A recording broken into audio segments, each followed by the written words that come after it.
Hey, welcome to ILBC.TV. Thank you so much, everyone, for tuning in tonight. My name is Ill-esha, and I am a music producer, sound designer, and live electronic performer. And I'm here to bring you to the very first episode of a show that I am calling for now Primp My Live. Those of you who are around my age will understand the reference. This is a show where I basically take you from 0 to 100, or maybe from 50 to 100, whatever. It's meant for people of any level who are building a live set, whether it's for the first time or whether you've been doing it for a while and maybe you're just a little bit stuck.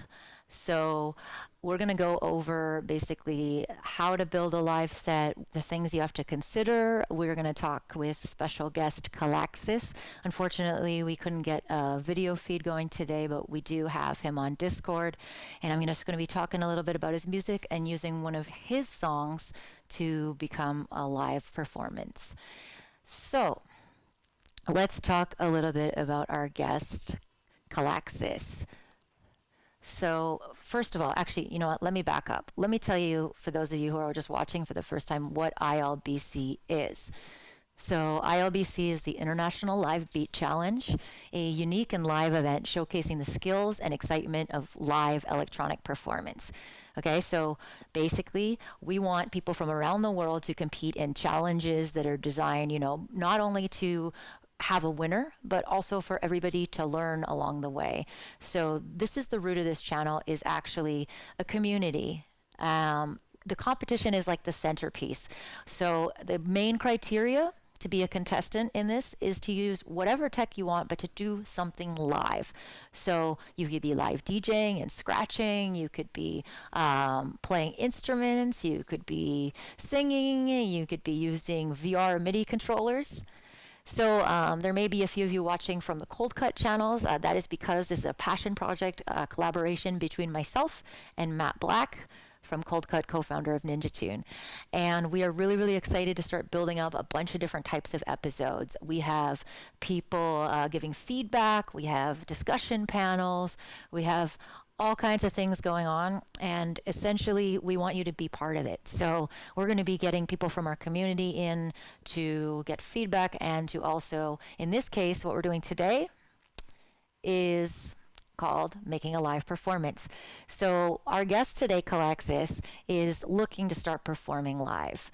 And so we're going to just talk a little bit about him for a sec, and I'm going to put on some of his music. So this is going to be little bits from his EP called Wonder.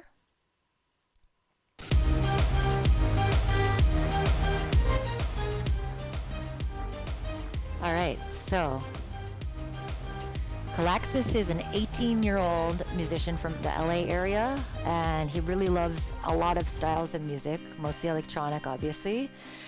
He started in 2017, and he actually plays guitar and tenor sax as his main instruments.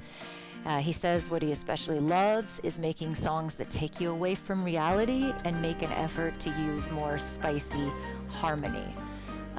His first EP, which we're listening to, called Wonder, is released in 2021, and it's his first vocally focused pop EDM project. So let's listen to it for a second.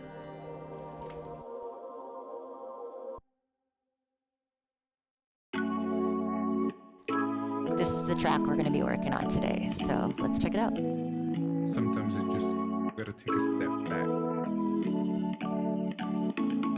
Yeah, I reminisce and made a list of all the shit I had to quit to make it quit some things I missed. I'm done with this, it never clicked. And looking back, it's far like that. No cap, I learned the hard way fast. I guess that I'm okay with that.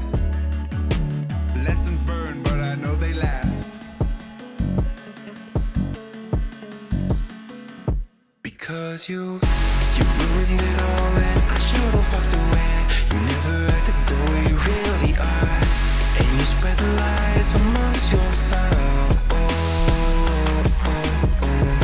And when the day came, I left.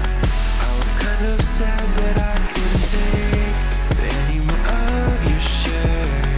No more.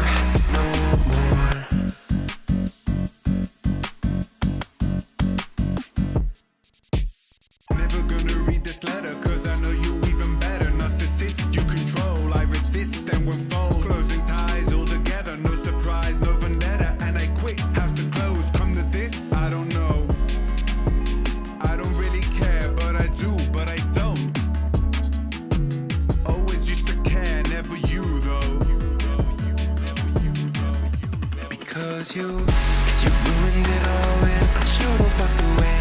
You never acted the way you really are, and you spread the lies amongst yourself. And when the day came I left, I was kind of sad, but I couldn't take any more of your shit. No more, no more.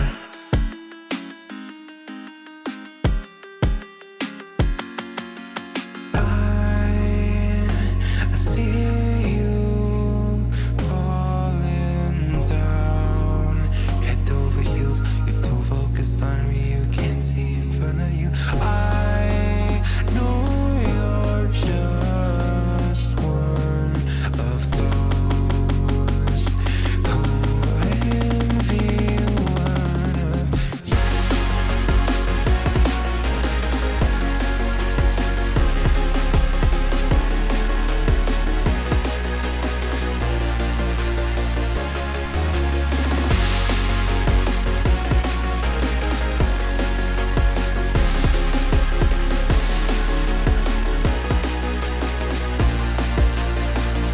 Because you ruined it all and I should've walked away. You never acted the way you really are, and you spread the lies amongst yourself. And when the day came I left, I was kind of sad, but I couldn't take any more of your shit. No more, no more.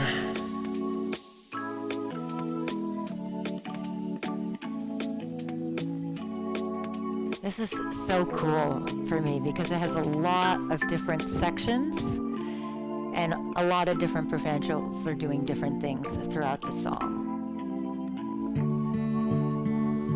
Listen to that ending. Really, really great dynamic here, and I think we can do quite a lot with this.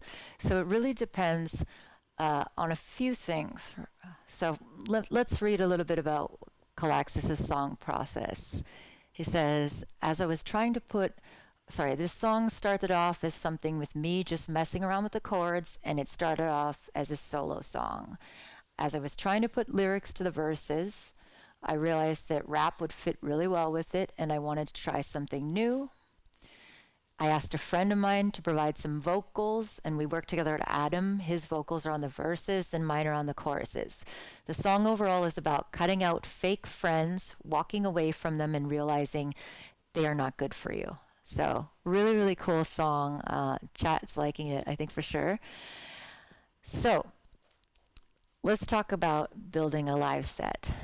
So as you can see, I've got a bunch of gear set up behind me, and today I'm going to show you a little bit. We're going to talk about hardware choices, we're going to talk about software choices, and then we're going to talk about artistic choices, right?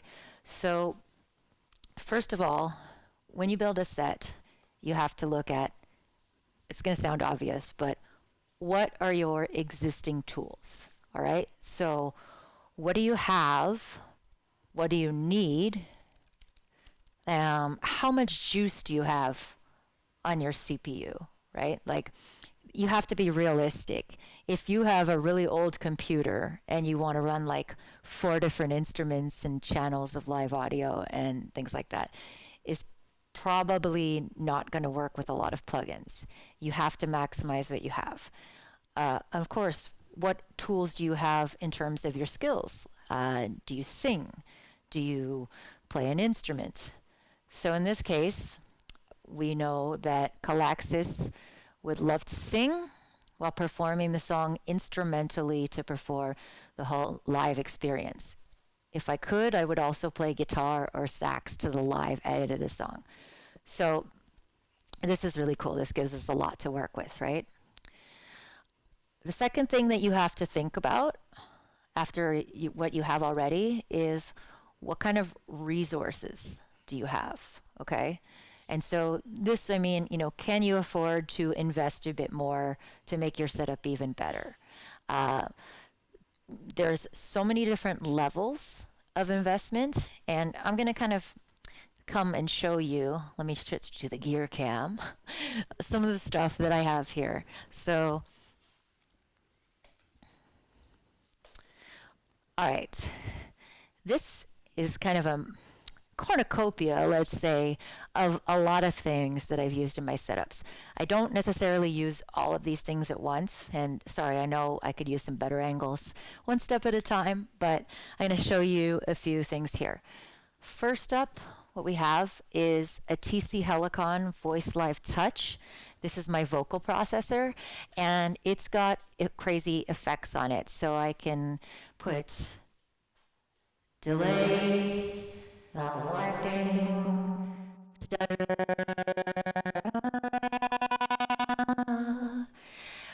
I can control this both from here and also from my computer. As a singer, this is a really cool tool for me because it allows me to add any effects I want and to actually control them remotely while I play. Next thing I have here is a little tractor mixer. This is the Z1, and it's also an audio interface. And we're going to talk about whether you need one of those or not in a second, but this is what I have. Next, I've got an iPad. And the iPad actually has a custom controller on it, which is super neat. So this is an option, and really interesting option, if not the iPad necessarily, but any kind of tablet. If you don't necessarily have a ton of money to buy crazy controllers, there is actually software that allows you to design your own. And so the one I use is called TouchOSC. Here you can see there's a bunch of crazy knobs and buttons, and these are things that I actually just drew myself. So if you're the type of person that is like, I want so many things, I don't even know what I want, and I can't find the right controller, or maybe, hey, all I have is this little tablet. This program is like $8 or something, maybe 10, I don't know. It's cheap, let's put it that way. So this is what I use when I play different sets. And the good thing about this too is when you're thinking about setup, when you're thinking about how heavy your bag is, you can bring a tablet like this and you can have multiple setups. Next thing I have here is a Novation Launchpad. So this is a grid style controller. And this is good for if you want to trigger a lot of samples, if you want to do finger drumming, something like that. I also have your standard kind of MIDI keyboard, the Complete 32 here, with a few knobs. And just for fun, I've got something to show you here. This is a different category of MIDI controller, and this is what I call motion. And this is kind of going to fall into the excitement category, which is something you have to consider. But when I put this ring on, it works via Bluetooth, and I can connect it and assign it to whatever MIDI controls I want. So there are many, many more options. Oh, and this is a strange $20 bamboo flute that I bought from a guy on the street. There are so many different options. I definitely can't go through them all. What?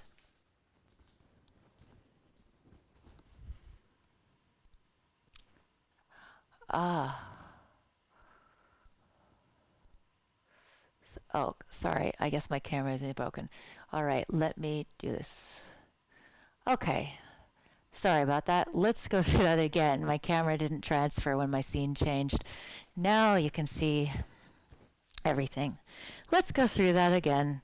So, here we go. Here is the keyboard I was just talking about, the Complete. Here is the Novation Launchpad controller. Super fun. The LEDs on this, you can also program, so you can have your own crazy light show.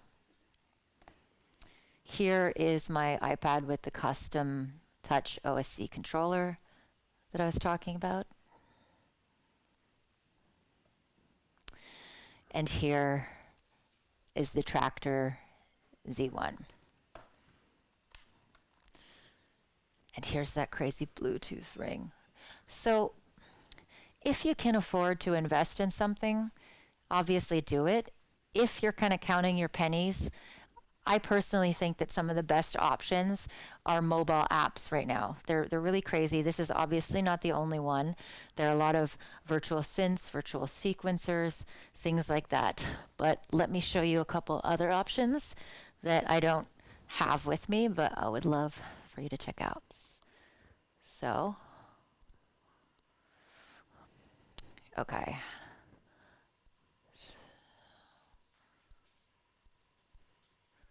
So the Novation circuit, this is one that I wanted to show you first. This is actually an all-in-one. So if you're the type of person that does not want to use a laptop, this is one of your options. This is, you can basically have samples in this. It is a standalone like groove box. So I don't want anyone to think that I'm saying that everyone needs to have a computer. If anything, you definitely don't. But you do need something to play your backing tracks, to be your personal orchestra. So this is one thing. Another thing are these classic Akai MPC studios, right? So if you're looking to not use a computer, you have to get something that is called a standalone or an all-in-one, because you're going to need some kind of sound source. Of course, you could have like a old school CD player, MP3 player type of thing and sing along to it, but that would be pretty boring. So I recommend not doing that and at least putting some effort. Because the other things that you have to consider, right, is excitement factor. Excitement. So what do I mean by that? Well, there's two things to consider when you're building a live set. What looks cool versus what is cool. Sometimes they coincide, and that is the beautiful moment that you want. Sometimes they don't. So what are some examples? Okay, what looks cool but isn't cool? Well, look at every EDM festival, standing on the table, counting to 4, doing the whole I am a god move. It's not really very cool. Usually those guys have pre-made mixes playing in the background, etc. So what is cool that doesn't look cool? Well, doing a lot of crazy internal stuff within your DAW and like hunched over your computer. Like you might be doing the wickedest sample juggling in the world, but if you're hunched over like this and you look like a chicken pecking, it's not very engaging, right? So the other thing is like excitement. There's not only one way to do a show. Not everybody is the kind of crazy extrovert that's going to dance all over the stage. And if that's not you, that's totally okay. Because I think that a lot of people try, they feel pressured to be a certain way. They've seen a DJ, a live performer be a certain way. And they feel like they have to be something they're not, and they're not very comfortable. And obviously in the recent years we've started to talk a lot more about mental health, and a lot of these performers on stage are getting burnt out. So I think that being yourself is still very important. And there are different ways to get around that too. If you are a really shy person, you could wear a mask. You could, if anyone's ever seen Eamon Tobin on his iSound show, he actually shuts himself in a tiny little box, and then he has projection mapped sculptures all around him. So he makes the visuals the focus, and he plays the show, and you barely see him except for a flicker of once in a while. But the point is he has the excitement, right? He has it from the beautiful visual show and obviously from the incredible music that he makes too. So you have to balance it out. If you know that you're the type of person that's going to be sort of hunched over and you don't really want to make eye contact and all that, then you might want to invest in some visual stuff. You might want to work with a visual artist. You might want to do a few different things. And, what I'm going to do is I'm going to switch. I'm going to use this mic, except when I want to show you some other stuff, because I think my wireless mic is being a little funny. So let me just mute this. Check. Okay, so. Oh, the webcam. Yeah, that happens. All right. Well, if it's not the mic, I'm going to keep going. So, yes, I see what you're saying. I know, but it's just it's a little glitchy today. So, where was I? Expression and excitement, right? So, variety is another big thing. Um, Not doing the same thing all the time. So, I don't know if you've seen this, but I've seen this before. You go to a show and you see somebody who's doing something that is very cool, like, I don't know, playing the guitar over top. Okay, I am going to go back to this mic because it's giving me static. So you see somebody like playing the guitar, doing their thing, right? But they do that for the entire song, which is pretty lame. I mean, once you've seen it and it's cool, like you want to see them do something else at least for a little bit. It's different. I'm not talking about bands. That's obviously a different thing. I just think that if you're a single person and you're doing a live set, you can go a little bit crazier, right? Like it, and there's a lot of different ways that we're going to go over where you can change it up. And sorry, let me just fix this for once and all. Okay, so let's talk about the last factor, which I think is one of the most important as well. The thing that you really have to consider is logistics and practicality. So that means what? That means, how does your setup work? How does it plug in? How easy is it to set up? Even things like when you are standing like this,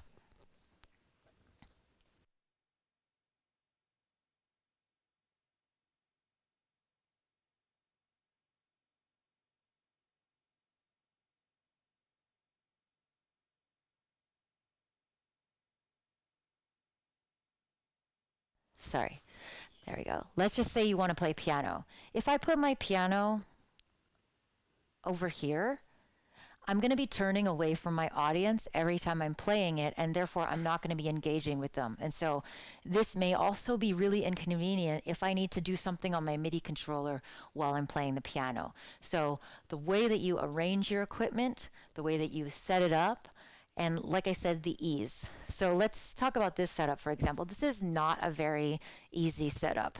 This setup has been made even more complicated, that is for streaming, but it basically integrates a wireless monitoring and mic receiver system that I've made with a lot of controllers. And why don't I use this many controllers at once? Because it gets insane, because every time I go to set up, I'm going to have to plug in this, a bunch of hubs and stuff like that. That is one more thing I want to talk about when we're on the topic of practicality and logistics is, how about your ports? You only have so many ports. If you have certain MacBooks, you only have 2. Mine has 4, but the 4th one is kind of buggy and a little bit broken, so I can't plug anything important into it. I recommend, if you are going to use things like synthesizers, anything that's going to draw USB power, you're going to need a powered hub. And so I use a powered hub all the time, and it does mean that it takes an extra power plug. So again, that's another thing you have to think about is, how many power plugs am I going to need? And bring your own power strip, because I guarantee you most of the time they are short on space for those. So that's kind of the semi-boring part. I'm going to go and switch to the camera and talk a little bit, I think, about Ableton. So Callaxis currently has a Mac and a simple, cheap MIDI keyboard. What we are going to do is, well, let's see. I think the next thing you need to get is a mic and an audio interface. Why? And that segues into the next topic. Why do you need an audio interface? Well, you don't necessarily, depending on what you're doing, right? You can get away with just the 1/8" jack.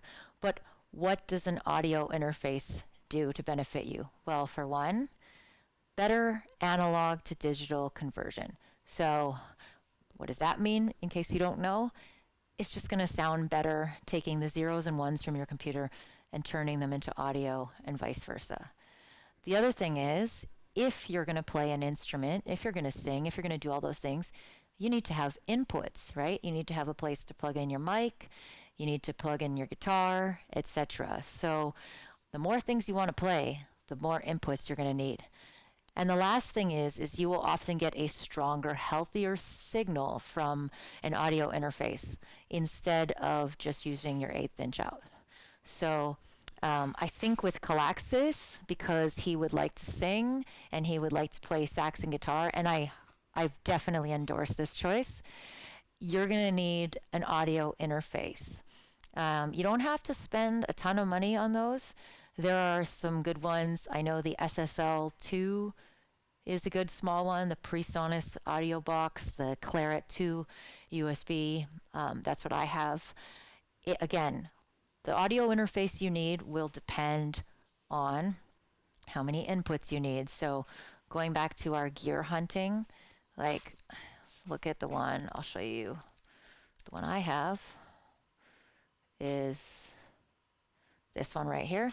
So this might not be good for Callaxis. And why is that? Because I don't think it has enough inputs for him, right? For me, sitting here at home, I just have a stereo mixer plugged into inputs 1 and 2, and it works great. But again, I have to expand it with a sub mixer to have enough inputs. You can also do this, but it's an extra piece of gear.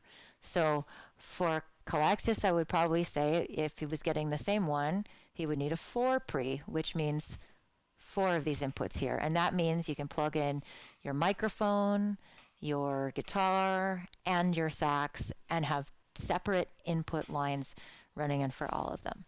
So that's pretty important. Okay, so I'm going to actually switch over to my laptop view, and we're going to go through some stuff. All right, what's up, Soft Cult Music? What's up, Wonka Hertz? Thank you for joining, and for anyone just joining in, this is Primp My Live. We're talking about building your first live performance.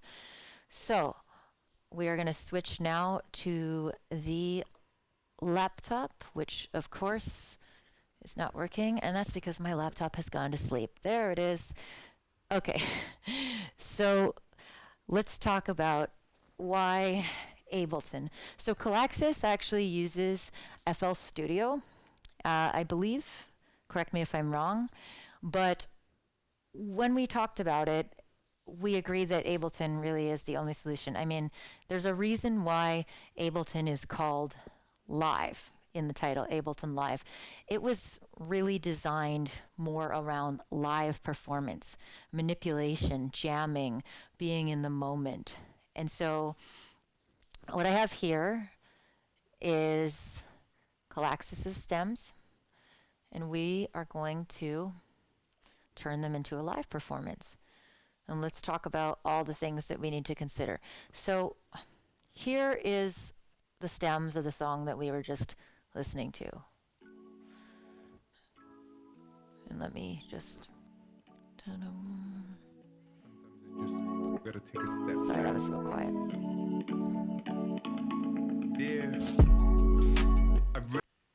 So this looks like a typical DAW, right? This does not look any different than, say, FL Studio or Pro Tools or Cubase, right?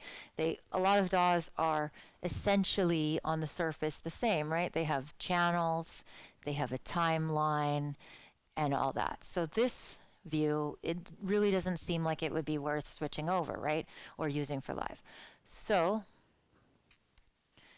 if you go to this view, which is the other half of Ableton, yeah, it kind of looks like a mixer, right? For those of us who have done any mixing, there's the volume fader. There is, inputs and outputs.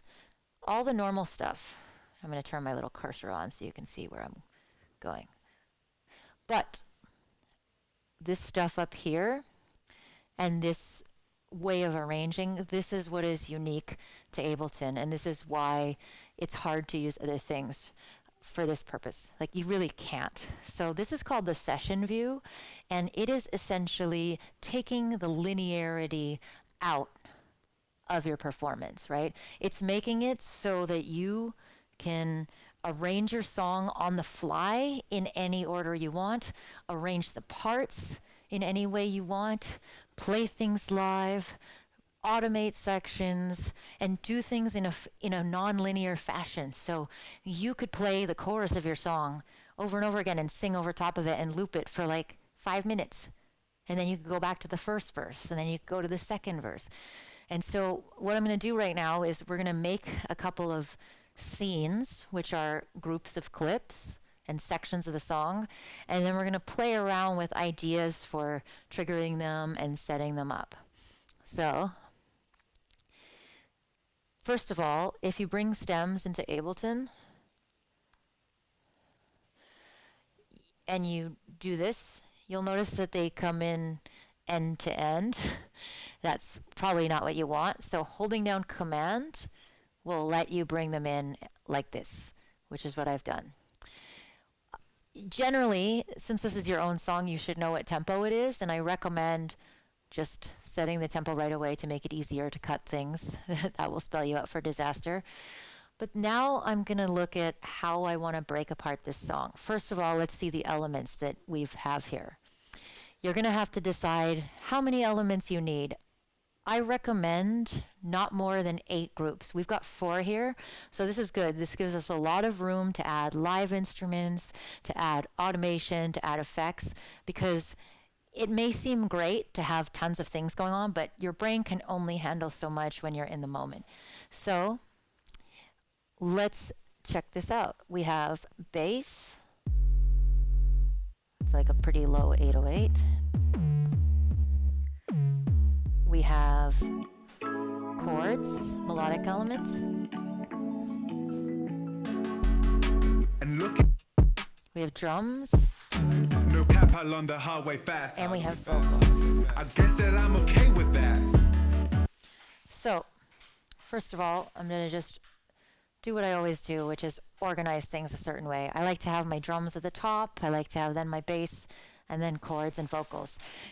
Obviously, you don't have to do it this way, but having an order to the way that you do things is going to keep your brain clear when you do more songs and more projects. And so once you know, hey, I like to have my live set this way, and you want to add another song to it, it's going to be a lot easier for you to go down. And now we're going to take these stems and we are going to cut them into scenes. We're going to cut them into groups of sections that we want to play with.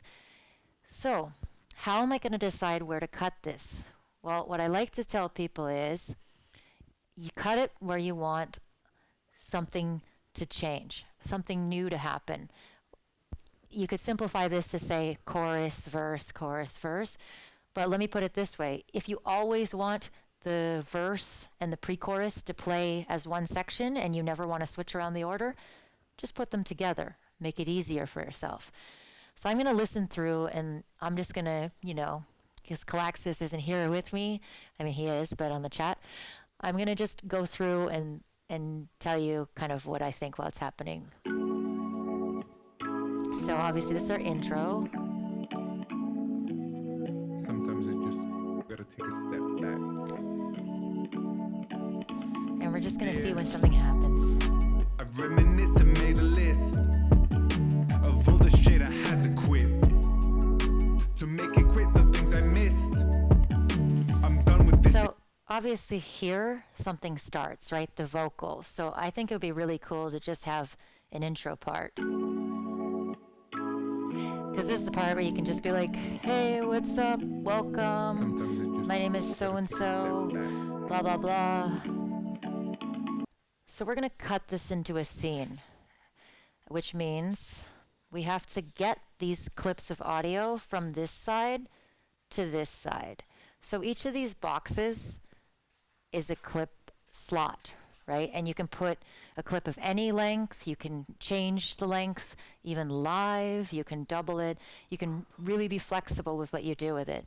So all you have to do to get it from one side to the other like this is select the amount of time you want, right-click on it, and say consolidate time to new scene. So I'm going to do that.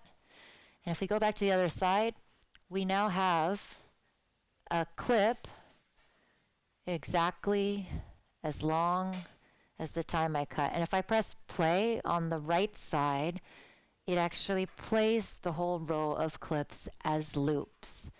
And this is the genius of the session view.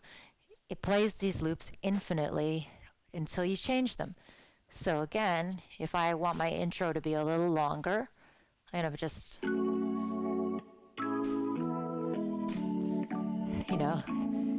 this is where you're like, hey, I'm superstar DJ Callaxis. How you all doing tonight?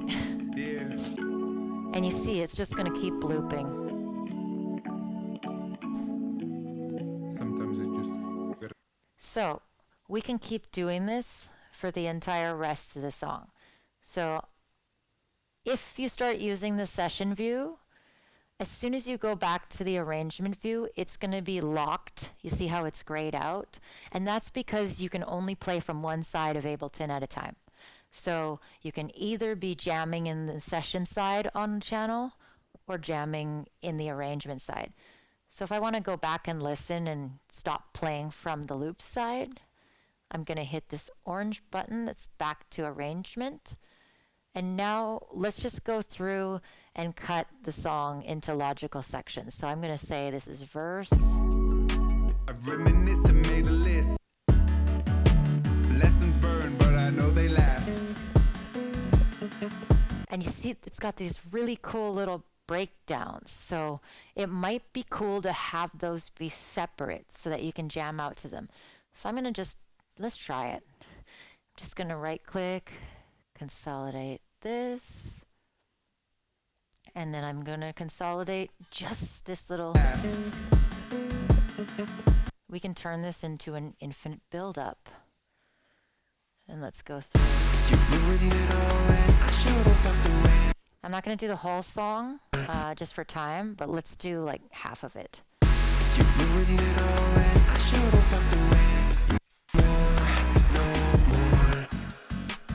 Yeah, it's got these great little breakdowns, which I think you could really play with and create something fluid and dynamic. Okay, so let's do this and do this little breakdown. Now, before I get too deep, I'm going to go back to the other side and I'm going to label them because obviously this is hard to tell apart. So we're going to click. You can right click it and say rename. You can hit Command R. So I'm going to say intro, verse, break, and then I don't know if this is a second verse or not. Maybe Callaxis, you can get me in on. Is this a? This is the chorus, right? It's got to be. So chorus, and then break 2. Okay, so here's the cool thing. Now we have a collection of sections of the song that we can play in any order that we want. So this is a good start because my thing is when I go see someone live, I don't want to see the exact same song exactly as it is when I could have been sitting on my couch at home, right? I want to see something different. I want to get excited by it. So right now, I have this Novation Launchpad hooked up, and this controller is actually made for Ableton. Like you can use it for other things because it's a MIDI controller, and MIDI controllers are used for MIDI, and MIDI is kind of universal. But this one is sort of pre-set up to just work with clips. So now I actually have all of these clip squares corresponding to clips on the pad. So if you turn into an Ableton junkie and you decide you want to play around a lot with loops and clips, this is a good type of thing to have. There's other companies, of course, Ableton themselves make the push. There's a lot of these grid type controllers. But now I can perform Callaxis' song in any way I want. If I could say, oh, let's just go into the chorus. Sometimes it just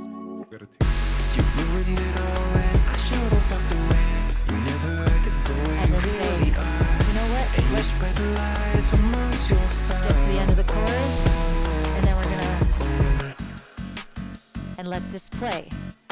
And this little break is just gonna keep looping, and right? And we can extend that loop, we can finesse it, but this could be a really good section for Callaxis to improvise on, right? To play an instrument of some sort. So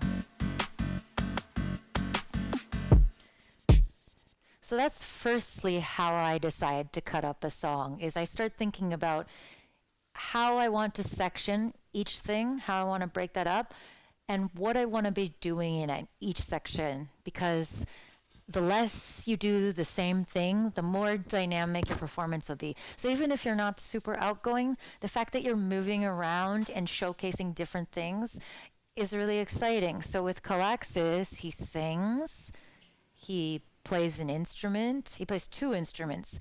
So conceivably, we can have different channels with different effects for each of these that Callaxis can control with different knobs on different controllers. So you see, you can go down a rabbit hole a lot here. And since he's not here again, I'm going to kind of represent. I'm going to put a piano instead of a guitar because that's what I got. And we're just going to do that via MIDI. So I'm going to put just something easy. And let's talk a little bit about the logistics part again. Remember your CPU. Respect your CPU, okay? Because I'm just going to clear that.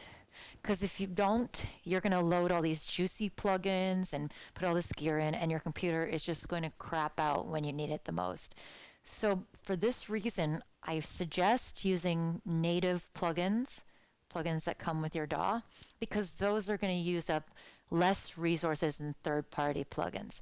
So for example, I have a lot of really, really cool, fancy distortion plugins, like this one from Output called Thermal. And it looks really good, right?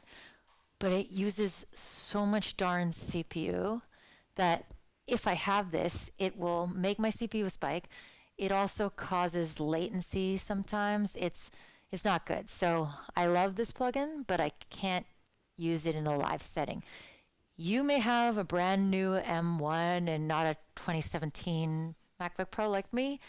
And hey, I had a student who was using an M1 and he built a live set with like 20 different Omnispheres. And anybody who uses Omnisphere, which is an extremely RAM and CPU murdering synth, knows what I mean.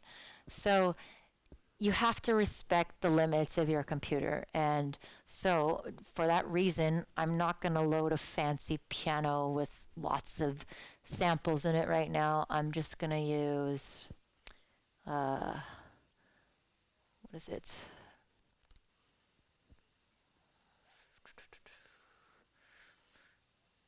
No, you know what? I want a real piano. Let's do... You know what? Screw a piano. We're going to do a Rhodes. So I'm going to put a Rhodes on. This is a MIDI instrument, right? Obviously, but maybe not. So this is not the same as an audio input. When Callaxis is singing or playing sax or playing guitar, he's going to be setting up an audio channel, right? And just going from that stream. But the difference is that a MIDI track you have to load an instrument onto, right? So next thing, I have like 6 controllers hooked up. And I want to make sure that the piano is only going to play the piano, and this thing isn't going to play the piano. Because oh my gosh, I just started the song, and then now I'm accidentally playing my piano with this, and so this is where your inputs and outputs are key. So by selecting only the keyboard, now this is not going to play my piano. And that is definitely a faux pas that is really easy to make. So if you are like me and you're a crazy MIDI controller person, make sure that you clearly direct your inputs and outputs, okay? So again, this is sort of replacing, this is going to replace the guitar. So now I'm going to think, maybe I don't need these chords to be playing all the time. Maybe I can make a section where I play the piano, guitar, right? And let's check out a place where we can do that. Maybe I'll cut another verse or something. Never gonna read this letter, cause I know you even better. Narcissist, you control. Okay, so we're gonna cut that one. All right, I'm just gonna clean these up. I'll put this here, weird. Never gonna read this letter. And this will be like, I'll just call it verse 2, sorry. Your song arrangement, I gotta give you credit, Callaxis. It's way more interesting than a lot that I've seen. Like some of these seem a little bit like bridges. There's a really good variety and percussion. It makes me want to do the whole song because you have so many like different vibes throughout. So we'll see where we get to. So maybe Callaxis wants to have a improv section with the same pattern. So this is where you're like not stuck to the song. I can shift click and copy this, and let's just take away the vocals. And we can, by the way, in Ableton, you don't necessarily have to delete. You can hit 0 and it will just deactivate. So I just copied the drum and the bass, and I've got this, I'm gonna call it the brug out section.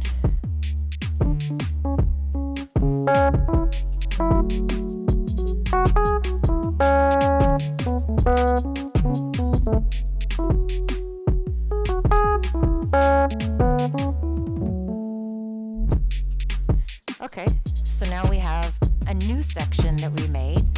It's just gonna loop until we tell it not to.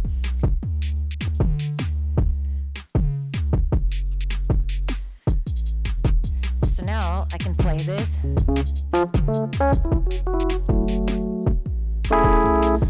then when I'm ready, I can just go back to a different section. You ruined it all and I should have walked away. You never acted the way you really are. And you spread the lie. Right? And you can go at any time. Now you might notice that when I hit another button, it is jumping in perfect time. It's not always going in perfect section. And that's going to be a product of the snap value. So the snap value is basically how long Ableton will wait after you trigger something to cut to whatever it is that you want to do. So right now it's on 1 bar. So that means whenever I hit it, it's going to round it up to the next bar, and that's where it's going to change. If I want to be like a foolproof EDM DJ, I could do 4 bars or even 8 bars. But to be honest with you, I find that personally I'm really excited. I'm kind of in the moment, and I want to hit the button just before I want it to change. So 1 bar, which is the default, that's where I leave it. Now, I could be here for hours if I went through in detail, and I'm not trying to give a full Ableton class. I just want to give you an idea today of what might be possible. So once I've arranged my song and, added new parts, maybe like this, there's another cool thing where you can semi-automate a song so you can get the best of both worlds, right? Because here's what might be happening. Maybe we're playing,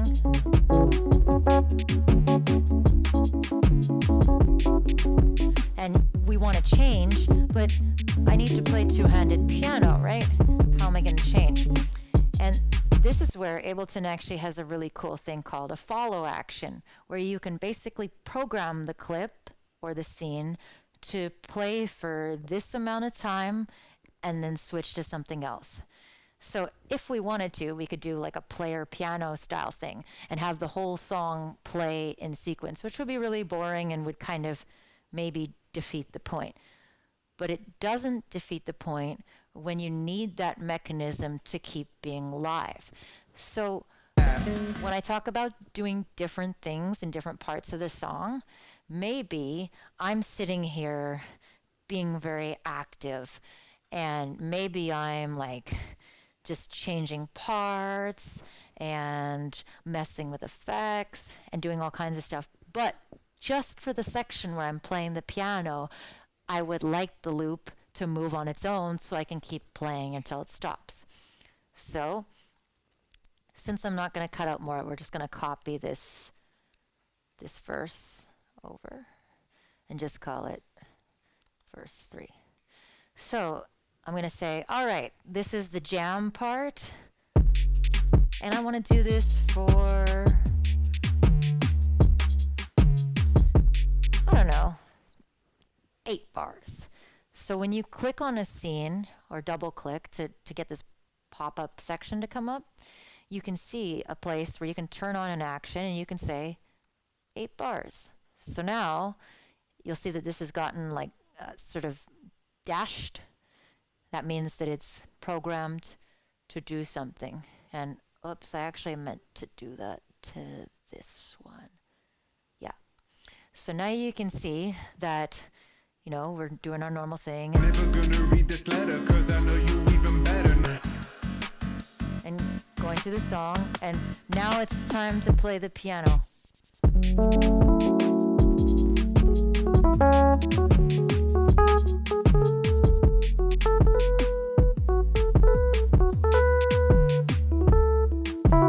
Never gonna read this letter, 'cause I know you even better, narcissist. So hands free, the song changed over after a certain point. So this is how you can set it up. And I see a question in the chat, and sorry about this, it's like a little bit far away, so it takes me a second, but can you unquantize? Yes, you totally can. And the beauty about Ableton is that you can make every single clip, every single one of these little slots behave completely differently. So for instance, let's say we want to just play a cymbal crash. I'm going to use this controller to just, so we put a sample. Let's find a cymbal crash right here. A crash. I probably have like 20,000 of them. Okay, let's go with Sophie. All right, so here's a good example. Like, let's say that I want to use this, only this. I want to trigger the crash, but I don't want it to quantize, because then it's just going to go ding, ding. I want to hit it and have it go however I want. So basically, you have to open this little tab here. And this is where the follow action is hidden if you just want one clip to do something different and you don't want the whole scene. But I'm going to look at the bottom here where it says quantize, and you see where it says global. We're going to put it to none. So now I can play these in a quantized fashion and just have this crash go whenever I want. So like this. Never gonna read this letter. You control, I resist and won't fold. Closing ties all together, no surprise, no vanilla. Have to close. See? Raw, unquantized. So yes, you can. The thing, yes, thinking of Jay Dilla, as the chat is saying, the thing about that is generally I would recommend that you keep your main drum loops quantized like in clips, right? Because here's the thing. If you look inside this clip, you can see it's a drum loop. You don't need to go inside the drum loop and take those like swingy Jay Dilla hits and super quantize them. You can totally just have a loop that's 4 bars long. You see what I'm saying? And it can be loose in between, and you can still have it switch sections in a quantized way, because otherwise when something loops and it's off time, it gets so chaotic really, really fast. So let's just talk about a few more things that we can set up for somebody like Callaxis, and particularly things that are unique to Ableton. So, what are some more things we can do here, first of all? Well, I could play percussion. I could trigger sections of the entire song, and this is one of my favorite things to do in Ableton, is called slice to MIDI. And if you've ever watched, speaking of Jay Dilla, those old sequencer style, like cut up samples, and the person is playing a hip hop beat over it, this is the kind of thing we can do. So let's figure that out now. We're going to go back and we're going to find a cool section to cut up. I think there's one like near.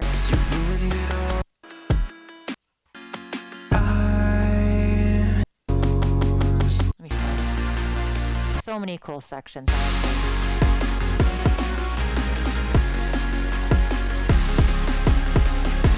This one. Because you. Okay, so what I'm going to do, first of all, is resample this so that everything is together. Like, essentially bounce this out. But since it's a small sample, I'm just going to do it by resampling. And in Ableton, you can just change the input to resampling and then just hit record and it samples the master. So let's turn just to record ready.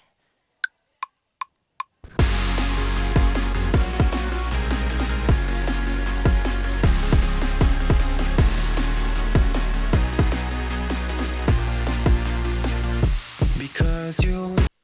Okay, cool. So now I stopped it a little bit late, so I'm just going to cut it. And then I'm just going to hit crop clip so that I know for sure it's that long. And now I'm going to just solo this. We have the whole song in one clip. And now we're going to chop it up so that we can play it on the pads in a different order. And this can be such a cool thing to do when like most of your song has been predictable in the sense that you're doing like verse, chorus, here I'm Callaxis and I'm singing my song, and the track is going on and it seems straightforward, and all of a sudden I'm cutting up the whole song on the pads. So the sense of unpredictability and excitement is the next thing that we're trying to do. So again, Ableton makes this really easy. So I'm going to say slice to new MIDI track. And then it asks me how long do I want to make these slices, and it'll tell you like how many slices you'll get out of that. It says 16. That actually sounds perfect. Say yes. And now if we go to play this, we have 16 pads, each playing a different tiny chunk of this entire track sample. So and you can see, and I just disable this because we don't need it anymore. You can see the MIDI notes look like a staircase, and if I solo this, it's going to sound pretty much the same because it's playing those slices in order. Right? But it gets interesting when we take these out and then first of all, I have to re-recording. There we go. So you see, each of these pads are little samples, so we can be like,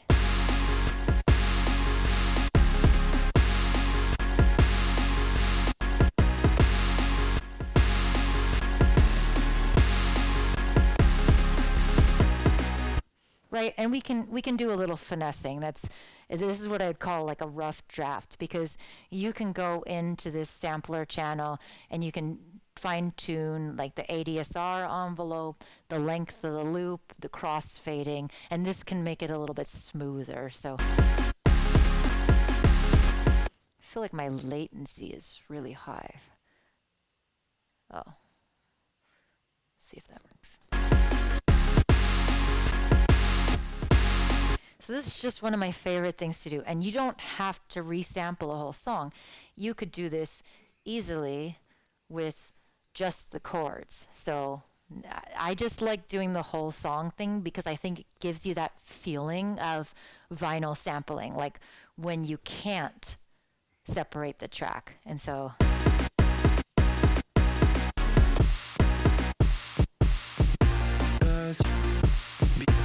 and this is also applies to doing things like vocal chops.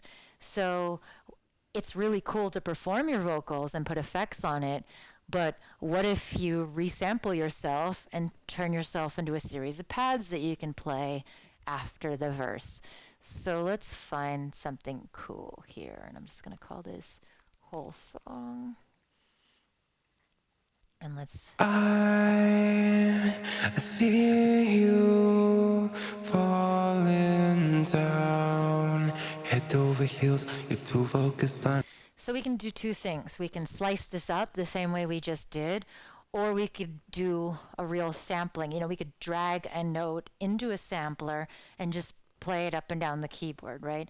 So I see. I kind of really like this as a single note. Just it's quite nice and clear and percussive, and it seems like it would be fun to play. So we're gonna separate it. Now you don't have to crop it, but if you don't, you're gonna have the whole clip in the sampler. So just for being easy, we're gonna crop it, and we are then going to make a sampler or simpler, which is in Ableton, it is the simpler version of the sampler. So, okay, there we go. So all you do is drop sample here. And then if you're like me and you're a little, like your C has to be a C on the keyboard, then you have to tune the sample. So I just want...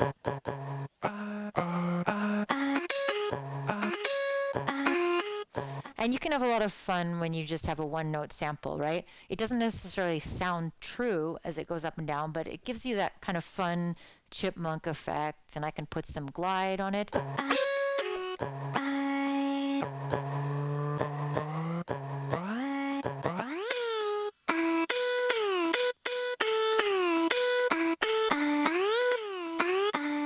And so I'm going to keep this now because this could be really fun for a section. So imagine Callaxis. We're going to go back to this section. He's singing his verse. I reminisce and made a list of all the shit I had to quit. He's got some effects on his vocals. To make it quit some things I missed. I'm done with this, it never clicked. We're in this cool part. And because you asked. I'm going to mute that little vocal for the break because I think it doesn't need to be there. Because we can do something cool over top of it, like play vocal chops, right? So here is our vocal chop. And by the way, this has a filter in it, so that's another fun thing.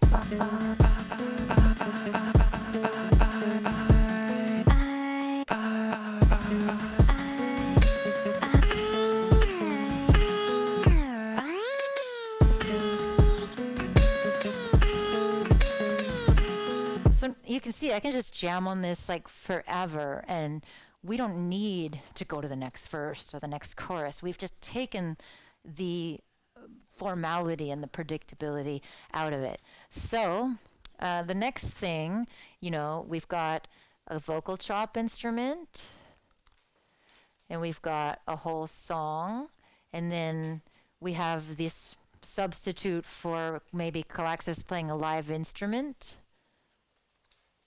I'm just going to go look at this.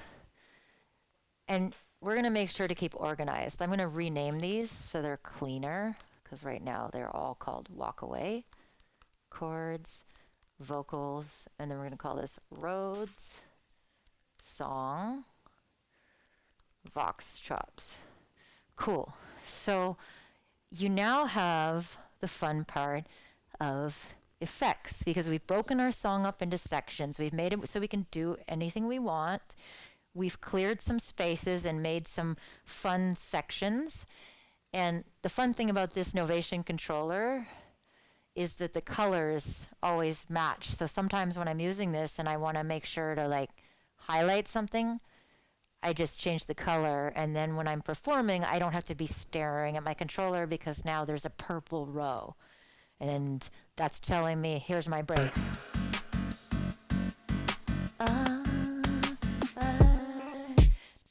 So if you have vocal effects like me, these are already in hardware.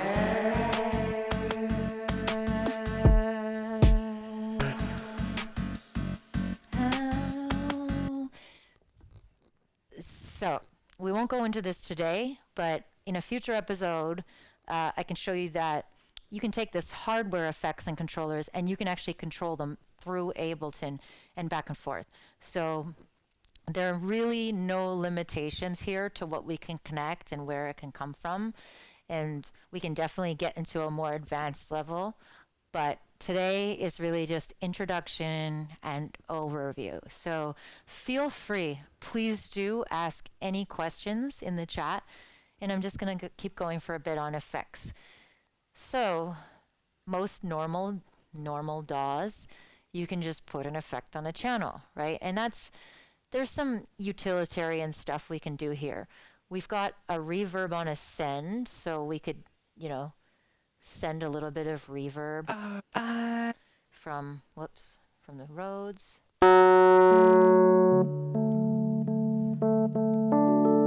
And some of this will just be stuff we don't touch to enhance the sound, like compressors and room reverbs. And so I'm going to put a little bit of reverb on these chops as well.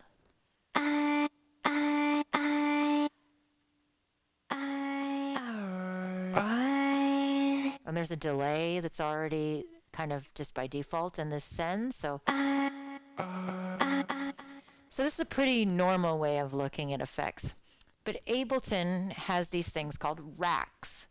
And racks are just really fluid ways of stacking effects, of stacking plugins together so that you can control many aspects of them with often not so many controls.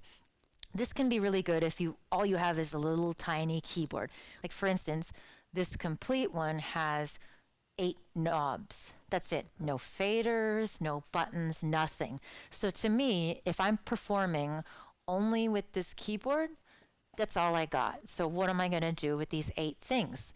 If I just use this as a normal effect and I say, turn up the wet dry of the delay, I've just wasted an entire knob on that. So let me show you what I would do instead. So we're going to make an effects rack, and we might even make more than one.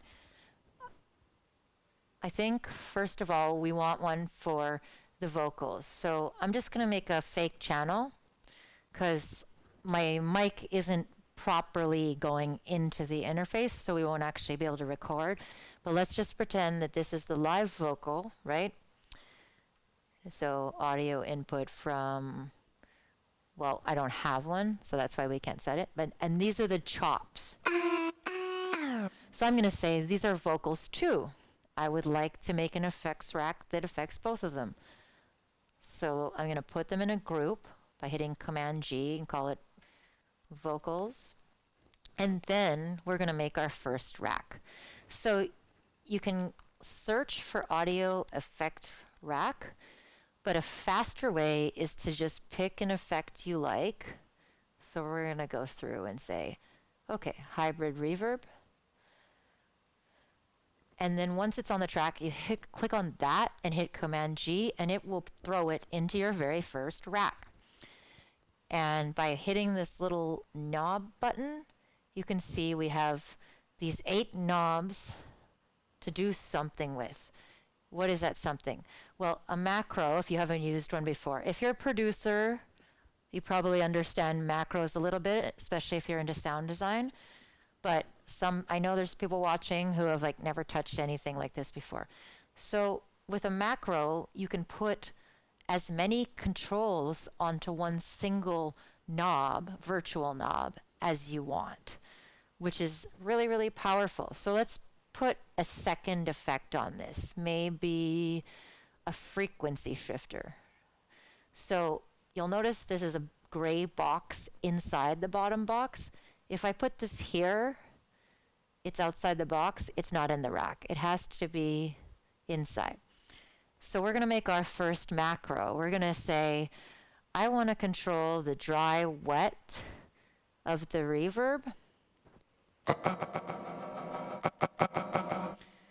And I also want the same knob to control the dry wet of the frequency shifter. So it's as simple as right-clicking, map to macro 1, and map to that. And we can now call this freak verb or whatever. I really like portmanteaus, big fan. Love making words out of other words. So now, as you can see, when I move this knob, it's moving both of those at the same time. And this means my little 8 knobs, I didn't just waste one on one control, I put 2. And there's an extra step now where I have to tell my MIDI controller that this knob controls that. So in Ableton, you just hit MIDI, you click on it, and you move the knob. It's actually really, really simple. So now I'm moving this knob. And again, we're not going to go crazy into this today. That's a lesson by itself. But when you want to control the scale, for instance, maybe I don't want the reverb to go to 100%. That's pretty blurry. That's too much. This is where I can go in and scale it and say, go from 0 to 50%. Go from 0 to 80%.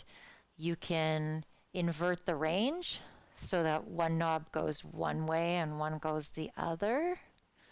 So now let's see what we just did. And we have to do something with this frequency shifter. All right, so right now the frequency shifter goes up, reverb goes down, and then vice versa.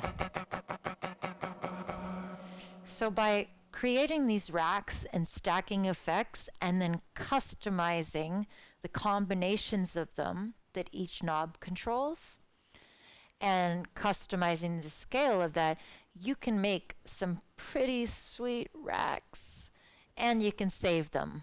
There's this floppy disk icon. I don't know if any of you have seen one in real life, but that means save. So if I hit this, and I can name this first and call this week 5-second rack. And we could now hit save, and it's going to save it into my library. And now, whenever I build a new set, I can call up this week 5-second rack in less than 5 seconds. So, as you can see, by the way, there are things that do this that are third-party plugins. Like, for instance, I think it's called Blue Cat Patchwork. It is a rack plugin that allows you to nest your other plugins in these groups. But again, now you're using a third-party plugin and you're using a DAW that doesn't have this nonlinear stuff. So honestly, I do not get paid to say this, I swear. And I've used many different DAWs to produce, but for live, there's just not things that are as close to this. I do know that Logic has been copying Ableton, and Ableton has been copying Logic, and they're becoming more and more alike. So I will admit that I have not kept up with the last 2 versions of Logic. Not 2 versions, like 2 half versions, 7.6, 7. Whatever. Math is not my thing. But I really still think that Ableton has a lot of cool features that others don't. So I've shown you some of the cool basic stuff, right? We've now got a set. We've been building a set out of Callaxis' song for anybody just tuning in. And we've separated it so that we can control different sections. I reminisce and made a list of all the shit I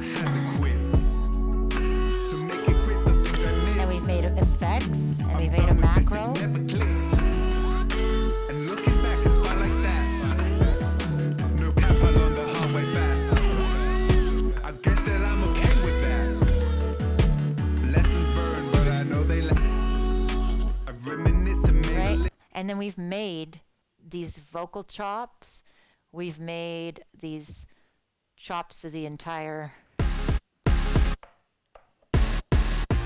whoops, which I want to play here because this is nicer. And we've got live instruments as well. And so if I were Callaxis, I would then make an audio channel for my tenor sax and my guitar and start building different racks like this. If you want one rack to control multiple elements, like maybe you want the same reverb effects racks on your guitar and your tenor sax, then you just put them in a group the way that I've done here, and you put that effect on the group. So effects, macros, and there's so much more you can do. I can actually do automation within a clip, and I can use that automation not just to trigger normal things on the channel like a delay, but I could send the automation, let's say, to my processor to say, change a preset. So when you're working with external like units and they have different settings, changing a scene or changing a clip can trigger a signal to turn on this effect, turn off this effect, increase the reverb, decrease the reverb. Any kind of automation that you can do in the arrangement view, you can do in the session view. And this is when hopefully it makes a little sense what I said at the beginning, right? When do you want something to happen or something to change? Because I've broken this song between the verse and the chorus, I can put a clip in at the chorus that says, change the vocal preset as soon as the chorus starts. And this means I can go sing on the end of the stage and my vocal preset will change without me having to run over here and lean over this and press a little button like a chicken pecking for food. So all this stuff that you see is 2 decades of experimenting and tweaking. And actually, I forgot that I was going to show you all a little bit of different setups that I've done, which I think is kind of interesting. So let me, and please, I'm back sitting at the computer so I can answer the chat a little bit better. Let me just open these photos up. And where, okay, so let me shrink.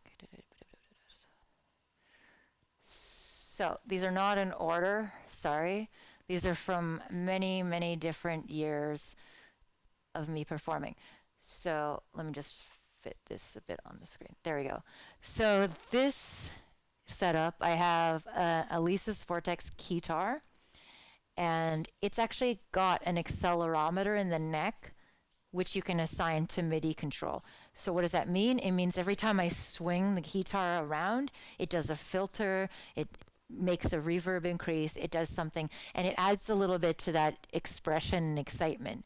And this was actually a double-edged sword for me because people got so into it that when I went and played shows without the keytar, people got mad. They're like, where is the keytar? We heard about the keytar. So you can see also over here my iPad and the Voice Live Touch is still there. And these are actually, this is a custom system that I developed, and I'll show you a better picture here. This rainbow looking thing is actually the case, the case that holds my keytar. So I would pack the keytar inside of it to travel, and then I would get where I was going, and then I would prop it open, and as you can see here from the side, the audience can actually see my equipment and all my buttons and knobs and everything, which I think ends up looking pretty cool. So that's one iteration. This is me in Costa Rica with similar, but with 2 little tractor controllers and a Cuneo, which is like a really cool multi-sensitive weird pad thing. Then, oh, here's my first ever setup, turntables. So here's another one. This is at Coachella in, I think, 2014. Here I actually had a Novation Twitch, not like Twitch, the platform. This was a controller that was meant to sort of soothe old school DJs like me that wanted to spin and we wanted to like jog the pitch wheel, but we wanted something small that didn't have giant platters. So it actually had these LED touch strips where you could jog the pitch. I loved it. They stopped making it because there was only like 4 people that wanted it or something. Here's another one with the Twitch and with its tiny little keyboard. And this is the oldest photo, actually. This is my very first live set with a band. And so I had 5 of my friends, and I played keyboards, I had cello and instruments. So I've really gone through a lot of stuff in my time. And that's kind of why I wanted to start this. And part of the reason that Matt and I wanted to start ILBC. We thought that there are so many wicked ways to perform music. Why limit yourself? And why, like, don't get me wrong, I love DJs. And I think watching a DJ is a little bit, in a way, of a paradox. Because DJs in the old school, they were meant to sort of be in the corner, you know? We were just had our heads down, doing our thing, and everybody was losing themselves in the music. And then we got to this weird era of like the rock star stadium, put your hands in the air DJ, which borrows a lot from rock and roll, except in rock and roll, they're like playing instruments and they're moving around and being dynamic. So Matt and I thought, you know, we really need to just encourage and spotlight interesting things, people doing interesting things. So is there any questions in the chat? I know I've been just steamrolling for a while, but essentially that was mostly what I wanted to show for today, especially because Callaxis is new to Ableton, and I just wanted to show the range of what can be done.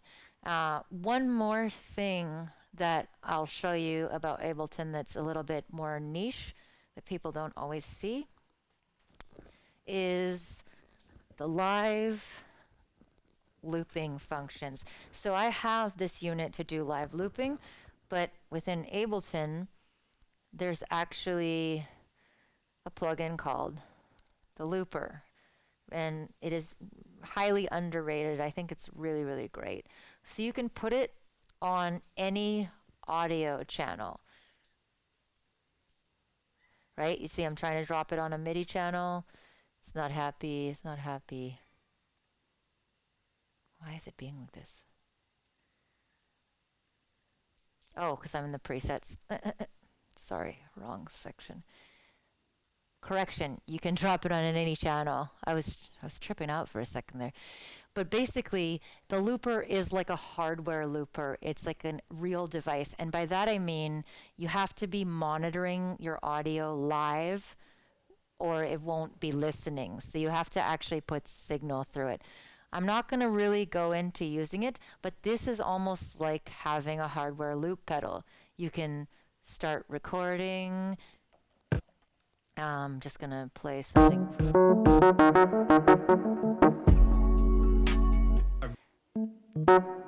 And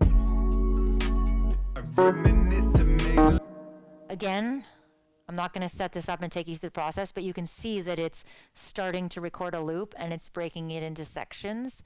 And there are controls to record different bar length loops.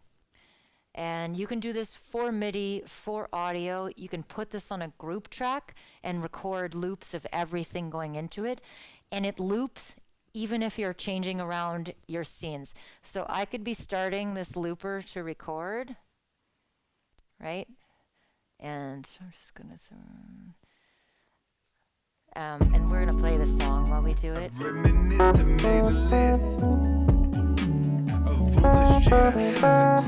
And then I could be looping and still change the set.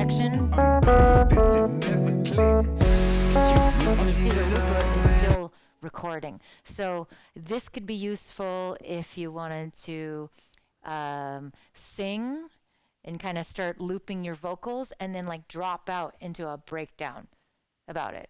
So yes, I see some comments in the chat about Jam Pro.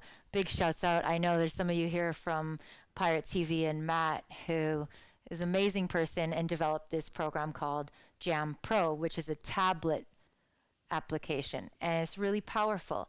And this, absolutely, the comment in the chat is that it seems to be more gestural than Ableton. I really think that you can create anything with any combination of tools and energy. You just have to kind of find your sweet spot. But I will say this about Jam Pro, and I was just having a conversation about it today. Jam Pro is definitely one of those things that, you know, if you have a tablet, you can, instead of setting this up in Ableton slowly, like what I'm doing with putting macros, putting effects and things like that, Jam Pro is kind of already tweaked to give you those combinations of effects. So it's you can do the same thing, but Jam Pro is just like already been set up for you so that you have like stabs and tape stops and fancy little effects that you would otherwise have to set up for a while. So I do think that the strength of these apps is they sometimes allow you to just be more intuitive and not overthink it too much, because it's pretty easy when you're in Ableton and you're trying to build something to overthink it and kind of get stuck. So I do have Jam Pro. The thing about Jam Pro is that the new one is only for iPad, so I don't they are working on an Android version, and that should be out soon, which I'm really, really excited about. I think, here it is. Oh, something's messed up with it. But Jam Pro, for those of you in the chat, really, really cool app for the iPad. If you have an iPad, it's basically like having your own preset combinations of macros, clips, loops, and scenes, just like I've been setting up here. And it is fun to just sit there and trigger them. So I think you could use Jam Pro and Ableton and controllers, and basically the sky's the limit. So this show is going to be a regular adventure, and we are going to go through all kinds of things. So definitely it's not always going to be Ableton. It's going to be sometimes more instruments, sometimes more controllers, all kinds of things. But I wanted to thank you all for being here and chilling with me and checking out some stuff. I want to really thank Callaxis. It's a really, really beautiful song. And the next step I would go from here is to, like I said, make effects for your guitar, make effects and macros for your sax, your vocal channels, and then just start jamming. Just jam out with the pieces and loops of your own song and see what you come up with, because there's a lot of stuff that isn't in your song that it would probably be too much if it was put into the song, but in a live setting where you can copy those loops and just play them in different combinations, you could do absolutely anything, and you could add a new live synth. You could add something that was never in the original. Don't be afraid to do something brand new. And another thing I was going to show you, if we want to talk about not necessarily having the controllers, the gear, or anything like that, is, and you can watch highlights of this from a few weeks ago. We had the maker of Controlla XYZ on the show. Controlla is an app for the phone, and it turns your phone into an AR MIDI controller. Super, super cool. So what are we looking at right now? Essentially, you can assign right, up, forward, and move your phone around, and then assign that to like a filter, reverb, anything you like. So even if you just have a smartphone, you could have like some crazy lightsaber self-fighting thing. It would be Super, super fun. So don't be afraid to ask questions. Don't be afraid to challenge yourself. And don't be afraid to try new things. Seriously. And this what this show is about. And I just again thank you Callaxis for letting me workshop your beautiful track.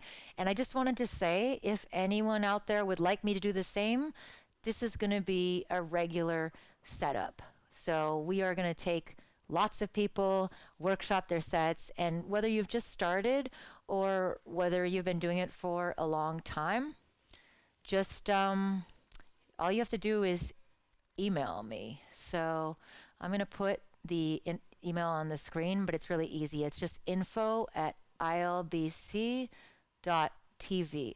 So email us there if you're interested in being on this show.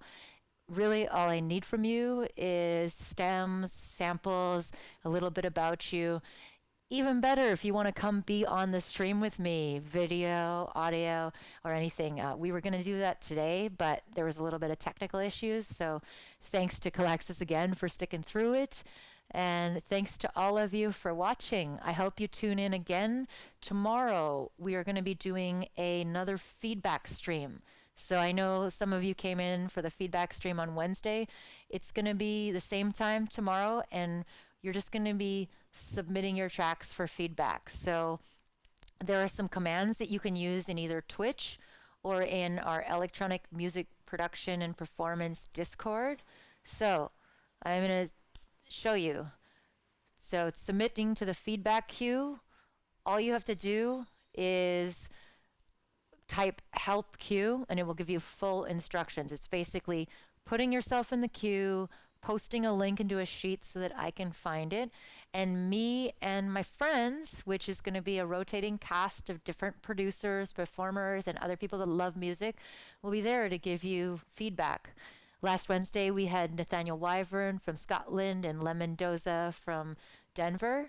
So please also join our Discord community. This is kind of where it all started for me, before ILBC, before anything. So electronic-production.com will take you to our Discord invite. Really hope to see you there, and we hope to see you tomorrow for feedback and friends. Thank you all for tuning in. My name is Alicia, and this is ILBC. I hope you all have a great night.